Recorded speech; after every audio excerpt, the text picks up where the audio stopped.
The minister in the presidency has demanded justice for the people of Vhembe after the VBS Mutual Bank scam, stressing the financial destruction brought about by the malfeasance. Please kindly hit on the subscribe button as we go into the details. The bank was plundered of more than 2 billion rands, which had a huge effect on the neighborhood and cost many people their money. The minister underscored the government's resolve to ensure that those at fault are held accountable and that impacted people and communities get compensation. Tshifhiwa Matodzi, the scandal's main character, and other officials created phony accounts and illegal loans, which caused the bank to collapse and reduced public confidence in financial institutions. Despite the intricacy of the financial manipulations, efforts to recover the stolen monies are still underway, with officials attempting to track down the looted funds and prosecute the offenders.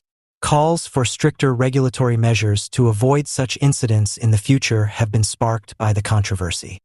The people of Vhembe, a village that was severely affected by the scandal and where many lost their life savings, are hoping for justice.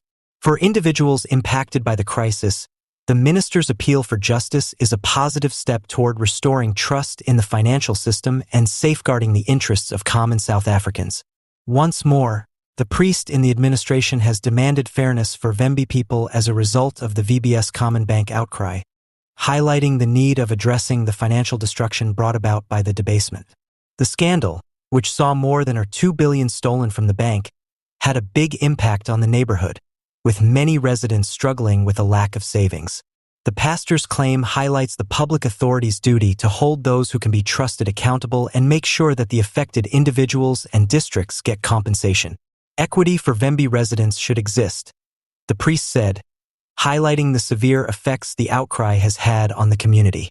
The main character in the scandal, Tshifhiwa Matodzi, was involved in a scheme involving false credits and fictional documents, along with other chiefs. In addition to undermining VBS Common Bank's financial stability, asset guidance undermined public trust in financial institutions, particularly among the most vulnerable segments of the population. Efforts to recover the pilfered assets are advancing, with experts stepping up their pursuit of equity. The abuse of currency has been actively pursued by the South African Hold Bank and several law enforcement agencies, with the aim of prosecuting individuals involved. Regardless, there are significant challenges due to the complexity of the integrated monetary restrictions. The outcry over VBS has also sparked demands for more sensible administrative actions to prevent such incidents in the future. The pastor's demand for fairness is seen as an essential step in rebuilding confidence in the financial system and ensuring that the interests of traditional South Africans are protected. The Vhembe people group, who was most negatively impacted by the humiliation, continues to believe that equality will prevail. The failure of the bank resulted in many tenants losing their life savings and facing severe financial hardships.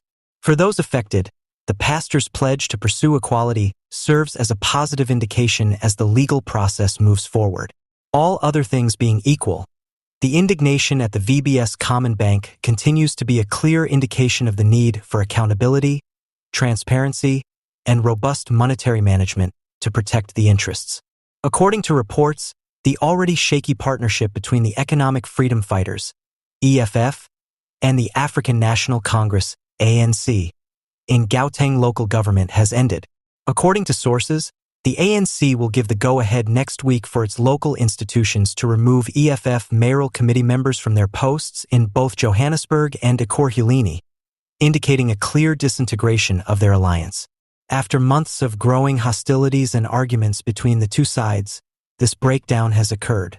Power disputes and competing policy agendas have been major problems that have made good government more difficult. It is anticipated that the breakup of this coalition would cause major political upheavals and maybe unrest in these important cities. The conflict between the ANC and EFF has been especially noticeable in Johannesburg. The climate has become tense due to disagreements over administrative appointments, service delivery, and budget allocations. The ANC has attacked the EFF for its aggressive strategies and disruptive conduct, while EFF members have said that the ANC marginalizes them in important decision-making processes. In a similar vein, conflict has beset the coalition in Ekurhuleni.